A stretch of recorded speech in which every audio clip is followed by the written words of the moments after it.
Bonjour tout le monde, je vous propose d'expérimenter un nouveau format. Vous allez voir, le principe est simple, mais si ça prend, ça peut être très stimulant. Dans ce format, je vais me focaliser sur un orateur contemporain et essayer d'identifier ce qu'il y a de plus remarquable dans sa rhétorique, c'est-à-dire dans la manière dont il construit son ethos, son pathos et son logos. Une fois que j'aurai extrait cette recette, je vais moi-même l'utiliser pour défier l'orateur en question sur son terrain et avec ses armes. Donc concrètement, dans ce format, vous allez avoir deux parties. Vous allez avoir une partie analyse qui devrait vous être utile parce que ça va vous permettre de vous approprier les outils rhétoriques de grands auteurs, de grands orateurs, de grands penseurs.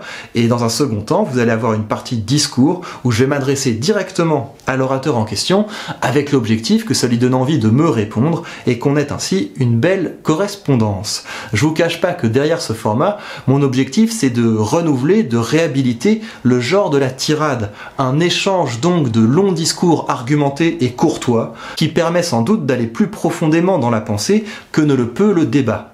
Je compte donc sur vous, si le principe vous plaît, pour diffuser cette vidéo et aussi pour me suggérer des noms d'orateurs pour les prochains épisodes. Avant d'aller plus loin, une règle qui me tient à cœur. Les personnes que je vais interpeller dans le cadre de ce format ont le droit de ne pas me répondre. Elles ont le droit de traiter ma demande avec dérision, elles ont le droit de l'ignorer, elles ont le droit de la traiter avec mépris.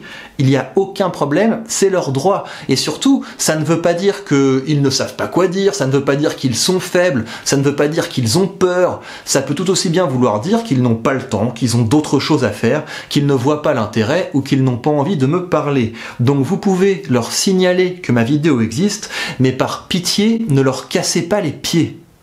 Ceci étant posé, je vous demande un tonnerre d'applaudissements pour mon interlocuteur du jour, François Bégodeau.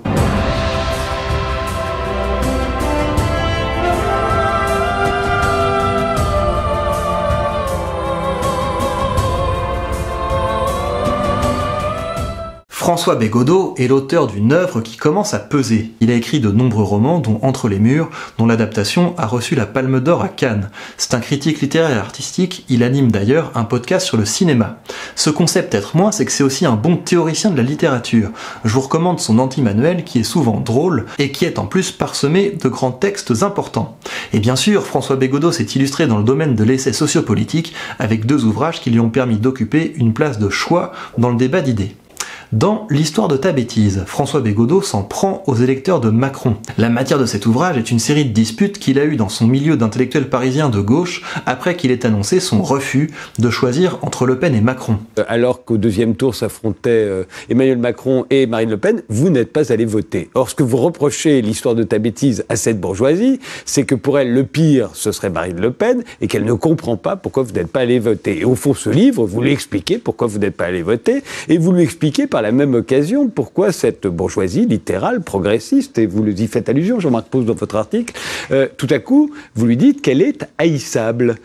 En analysant les discours de ces contradicteurs, il cherche à démontrer qu'il n'y a pas d'opposition politique fondamentale entre le centre et l'extrême droite. Dans Notre joie, il cherche à dissiper un malentendu survenu avec la publication de son premier ouvrage. Comme il y chargeait durement les Parisiens de gauche, les bobos en somme, il avait commencé à être apprécié dans les rangs de la droite identitaire.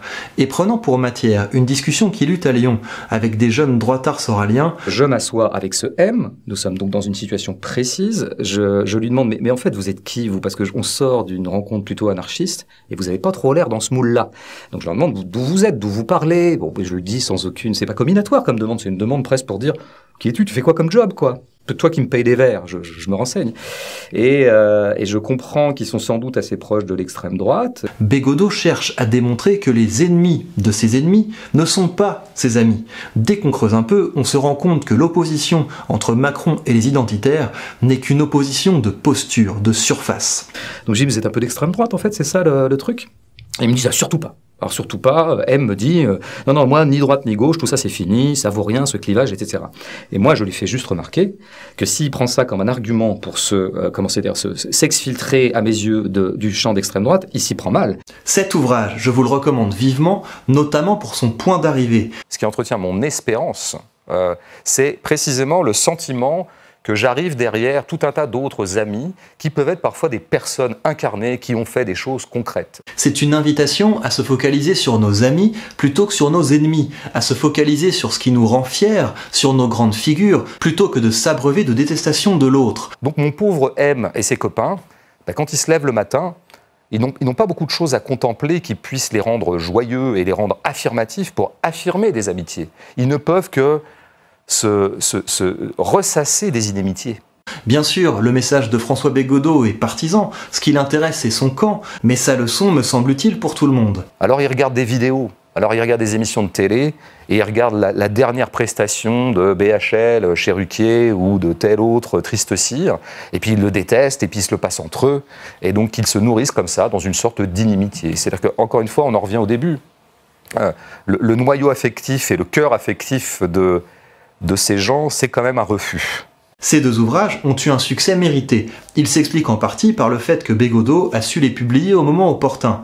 L'histoire de ta bêtise a pu bénéficier de la détestation de Macron et Notre Joie peut surfer sur le phénomène Zemmour. Mais au-delà de ça, ces deux ouvrages témoignent d'une rhétorique redoutablement efficace pour désarçonner un adversaire. Voyons ça de plus près.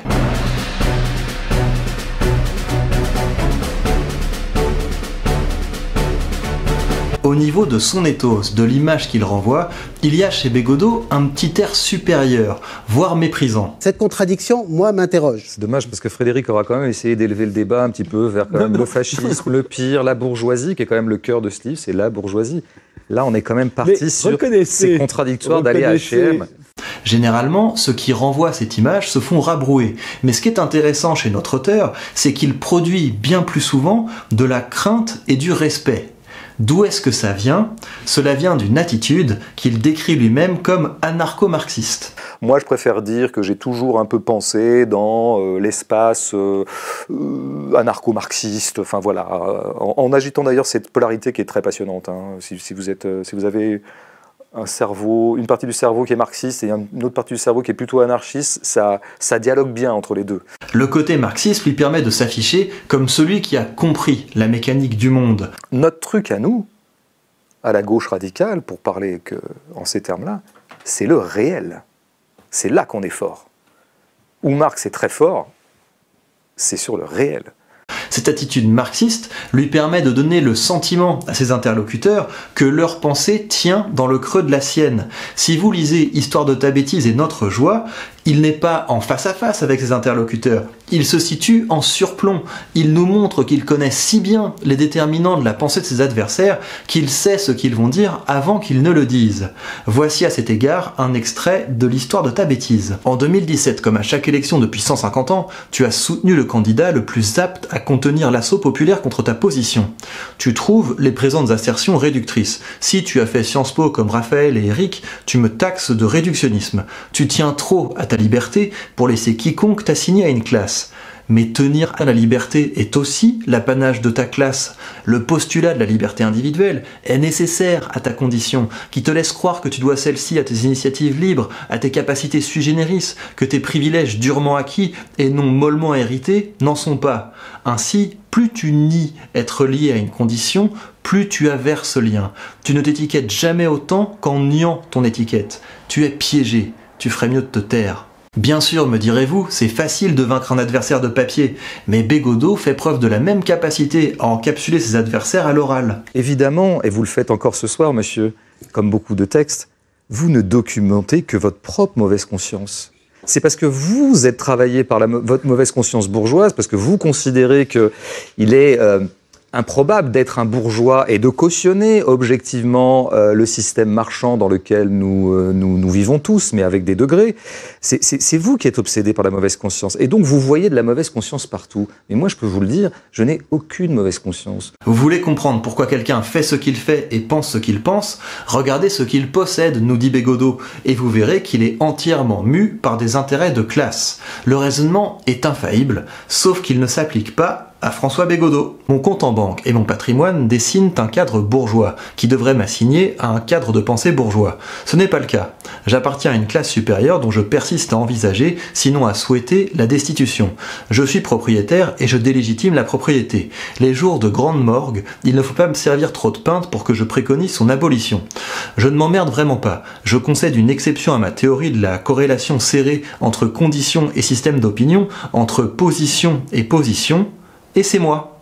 J'ose me compter parmi les rares individus dont la pensée n'est pas la stricte projection de leur intérêt de classe. Être face à Bégodeau, c'est donc être face à quelqu'un qui va nous catégoriser d'une manière qui l'arrange et qui nous dessert sans qu'on puisse lui rendre l'appareil, parce que de son côté, il va cultiver son côté insaisissable. Bégodeau est donc quelqu'un qui sait catégoriser à merveille, mais qui ne se laisse pas catégoriser. C'est pour ça qu'il est craint. Maintenant, pourquoi il attire? C'est là que la posture anarchiste entre en jeu. L'anarchisme de Bégodeau est teinté de punk. C'est vraiment le premier geste pour moi, anarcho-punk. C'est vous êtes ridicule. C'est pas vous êtes scandaleux, c'est même pas vous êtes indigne, c'est même pas vous faites du mal, même s'ils sont à peu près tout ça. C'est que d'abord vous êtes ridicule, les gars. Je ne veux pas faire société avec vous. J'ai bien regardé là ce que vous êtes et en fait vous êtes des blaireaux. Vous ne m'attirez pas. La première chose que j'ai à dire à cette clique, c'est j'ai vraiment pas envie d'être comme vous et je vous plains d'être ce que vous êtes. Bégodeau attire parce que c'est l'ado révolté le plus cool de la classe. Alors bien sûr, quand vous adoptez cette position de celui qui toise le jeu social, vous avez intérêt à ce que votre logos soit à la hauteur. Qu'en est-il chez Bégodeau ?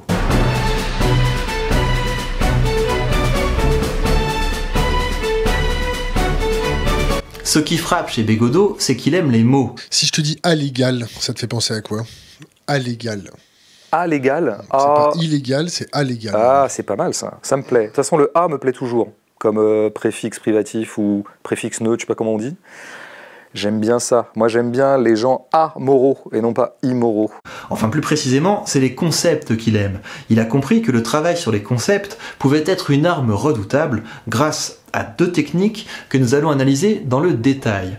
La première de ces techniques consiste à prendre un concept au cœur de la pensée de son adversaire et de montrer qu'il ne correspond à rien de réel. Comment ? En prouvant qu'on peut le remplir d'éléments trop hétérogènes pour que cela puisse former un tout cohérent. Voici un bel exemple de cette technique sur le concept d'identité. Puisque, dans le verbe de M, le vocable identité est comme de juste accolé au vocable France, puisque c'est cette identité qu'il glorifie plutôt que l'européenne, la lyonnaise, la celte, l'étrusque, la guignonnaise, l'arlésienne, je lui pose deux questions en une. Qu'est-ce qui, de toi à moi, et de nous à ceux de la terrasse qui possèdent une carte plastifiée certifiant leur nationalité française, qu'est-ce qui, d'un Français à l'autre, de moi à ma voisine de palier, community manager à la BMP, de moi à Vincent, inconditionnel des films Marvel qui m'affligent, de moi à David Douillet, à Léa Seydoux, à Anne Roumanoff, à Louane, à Frédéric Lenoir, à Jules le rappeur, à Jules le dessinateur, est à la fois semblable et estimable. De quelle vernaculaire similitude entre nous y a-t-il à être fier ? Il y aurait bien notre tendance unanime à pisser ce que nous buvons, mais est-ce vraiment propre aux Français ? L'autre technique qu'utilise Bégodeau pour prendre l'ascendant sur ses adversaires est de montrer que rien, au fond, ne les différencie du camp qu'ils prétendent combattre. Ainsi, dans l'histoire de Ta bêtise, Bégodeau montre que le macroniste qui s'oppose à Trump ou à Le Pen est simplement dans une posture, car au niveau de ce qui compte vraiment, rien ne les différencie. Ils sont pour la préservation du statu quo économique. Au fond, Trump, c'est le vrai visage d'Emmanuel Macron. Oui, et c'est pour ça que Trump est parfois détesté par une certaine bourgeoisie centriste, parce que en fait, je parle c'est le portrait de Dorian Gray, quoi. Voilà, c'est son vrai visage, et c'est bien pour ça qu'elle s'est toujours empressée de diaboliser Trump et pratiquement de l'évacuer de son champ de vision comme une chose monstrueuse, mais parce que Trump, ça n'est jamais que le libéralisme quand il est sans frein et quand il est désentravé. Et tout libéral rêve d'être désentravé. Ce travail sur les concepts, dissocier ce que l'autre voulait associer et associer ce que l'autre voulait dissocier, est un outil très puissant. Et c'est aussi un outil aussi vieux que la rhétorique. Si vous voulez une bonne synthèse sur le sujet, je vous conseille l'article « Les notions et l'argumentation » dans le recueil Rhétorique de Perelman. Je vous lis un extrait de l'article, mais je vous encourage vivement à le lire en entier, ainsi que tout le recueil. En général, on constate que l'orateur, lorsqu'il veut défendre une notion liée aux thèses qu'il soutient, la présente comme étant non pas confuse, mais souple, riche, c'est-à-dire comme recelant d'avance de grandes possibilités d'être valorisée et surtout comme pouvant résister aux assauts de l'expérience nouvelle.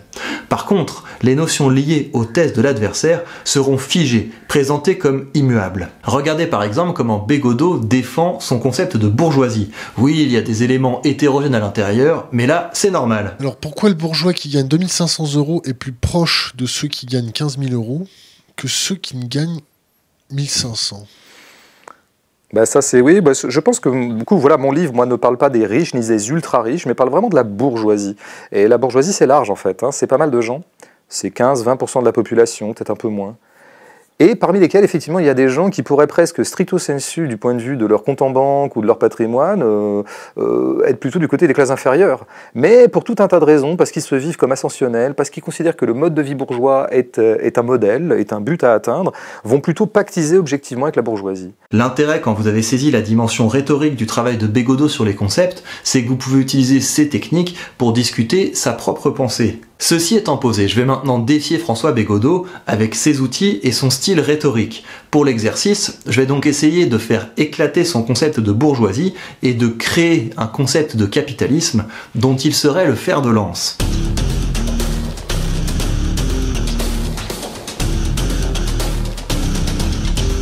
Ce qui me fascine chez toi, cher François, c'est ton culot. Le culot que tu as à te revendiquer du réel quand les notions que tu manipules lui tournent le dos. Ainsi, nous dis-tu, le monde s'organise en deux grandes catégories. Il y a d'un côté les bourgeois et de l'autre les exploités. Et qu'est-ce qu'un bourgeois selon toi? C'est quelqu'un qui a une boutique. Le bourgeois est celui qui a des choses à vendre et qui par conséquent a intérêt à maintenir le statu quo, le bon climat des affaires. Le bourgeois serait donc un boutiquier conservateur. Mais François, ça n'a pas de sens. Qu'ont en commun le propriétaire d'une boucherie à Rouen, le petit mec qui possède une agence de com dans le 11e et le grand patron de Schneider Electric, d'Air Liquide ou de Total? Ils ont une boutique? Mais est-ce que tu penses vraiment qu'ils ont les mêmes valeurs, les mêmes aspirations, le même imaginaire, les mêmes revendications? Ah, mais je sais ce que tu vas me dire. On s'en fiche de ce que les boutiquiers ont dans la tête. Ce qui compte vraiment, c'est qu'ils votent pour préserver leurs intérêts. Mais c'est là que tu te plantes, mon bonhomme, et je m'en vais te le démontrer au-delà du doute raisonnable. Tu nous dis donc, cher François, que le bourgeois est pour la préservation de l'ordre établi. Mais qui façonne le monde, François? Depuis que Jeff Bezos a créé sa petite boutique Amazon, est-ce qu'il s'est battu pour préserver l'état du monde, ou est-ce qu'il l'a profondément modifié? Et quand Reed Hastings a fait évoluer sa petite boutique de DVD pour créer la pieuvre Netflix, est-ce qu'il était agrippé au statu quo, ou est-ce qu'il l'a profondément transformé? Ce que j'essaie de te dire, François, c'est que tes lunettes marxistes sont sympas, elles te permettent de culpabiliser tes camarades de la gauche molle et d'impressionner les paumés de la droite dure, mais de toi à moi, elles te donnent quand même un petit air ringard. Oui, je sais, les tendances, tu t'en moques, t'es un vrai révolté.